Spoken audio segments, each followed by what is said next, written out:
Ooh, that new. Look at that. Ooh. Yeah, I bought another Darkside, so.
So yeah, this is the latest Darkside from Rayne Longboards.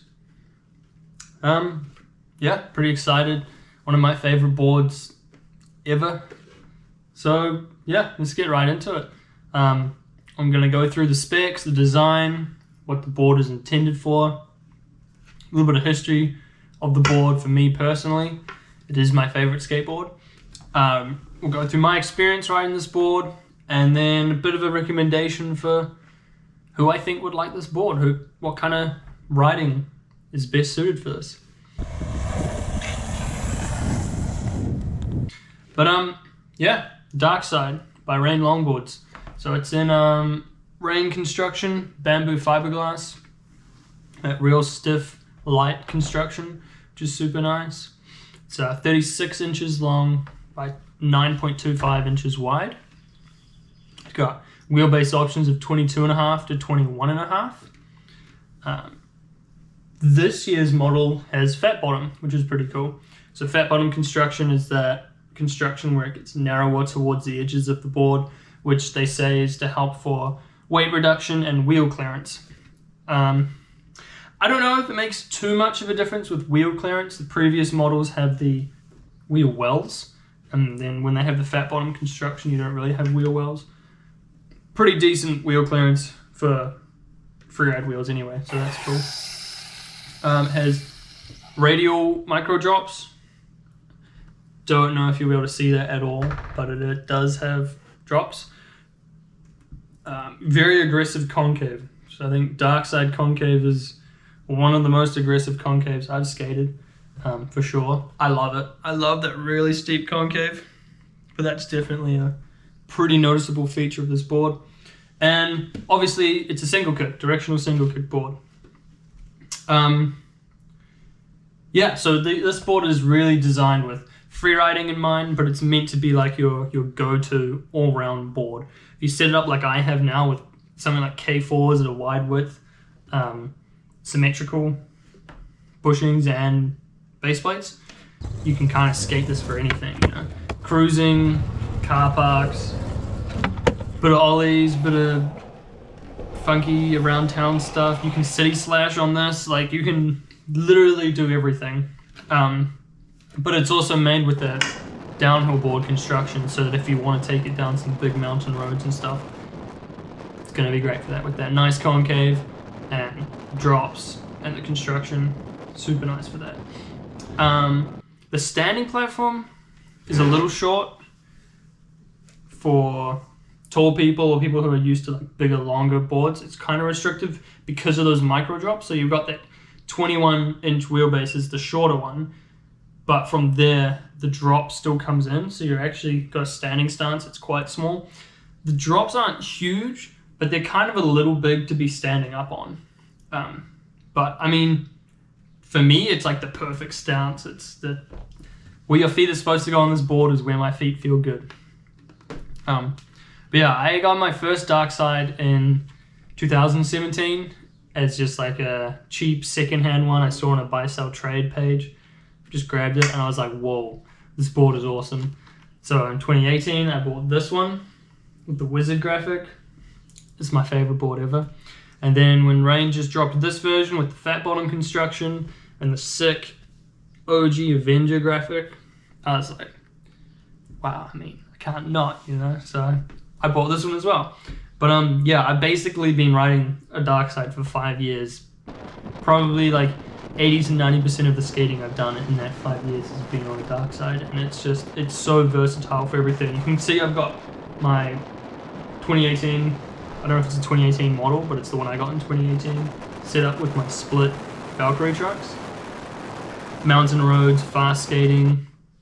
I haven't raced, but like racing, literally anything I would do on this setup, perfect for that. And then this year's model, I've just got set up, like I said before, with some symmetrical K4s, way more suited for cruising around town, skating bike paths, car parks, like practicing some little ollies and stuff like that.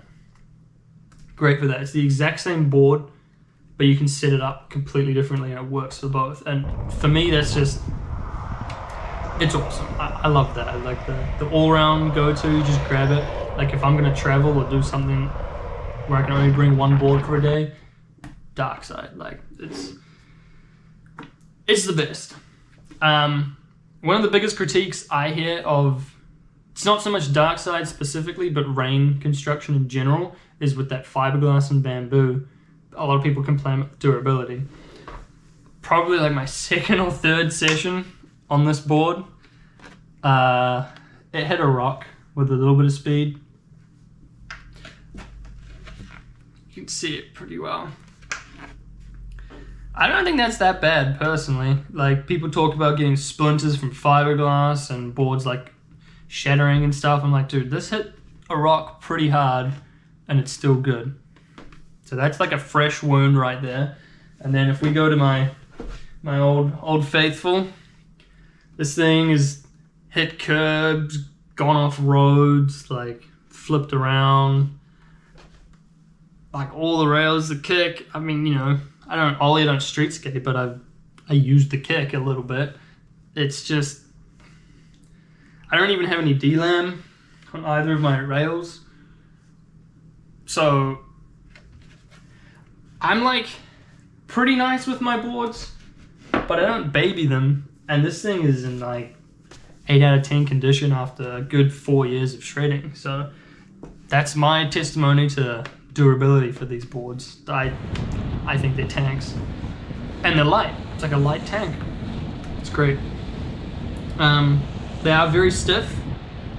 So if you're someone who's newer to skating, if you only have rougher roads around you, if you don't like the vibrations, then that could be an issue for you because they're very, very stiff. Same as when you are doing those ollies or any kind of tricks, there's not much cushioning. You really feel the road and those kind of things. Personally, I like it. The stiffness is good. Doesn't bother me at all. When you do run bigger wheels, like if you're intending to do downhill, go faster, you probably want to run risers. You can see on this version, no risers on K4s with almost full-size freeride wheels. Not too much to worry about there. But when you chuck on big square lips, you definitely get wheel bite. You can actually see I've had wheel bite on this board. And I think that's just what's going to happen with most boards that have a drop or rocker or any kind of significant concave type features, like that are trying to get the trucks in set lower, because it's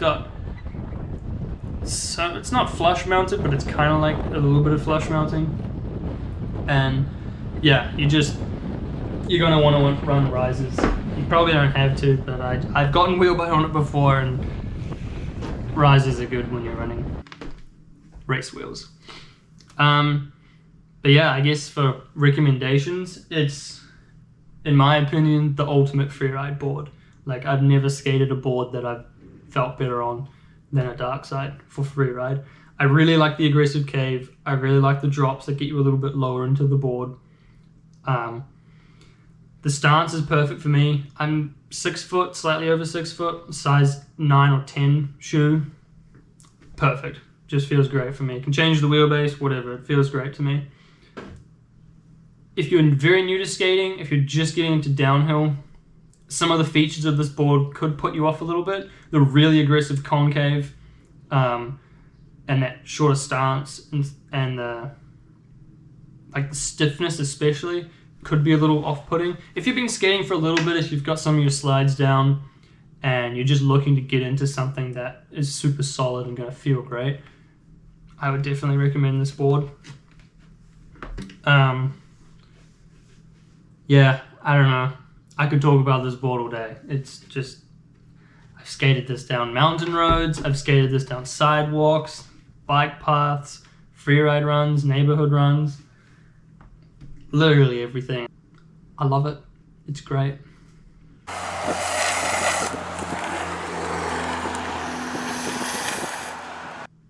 But yeah, that's the Darkside from Rayne Longboards. It's very nice.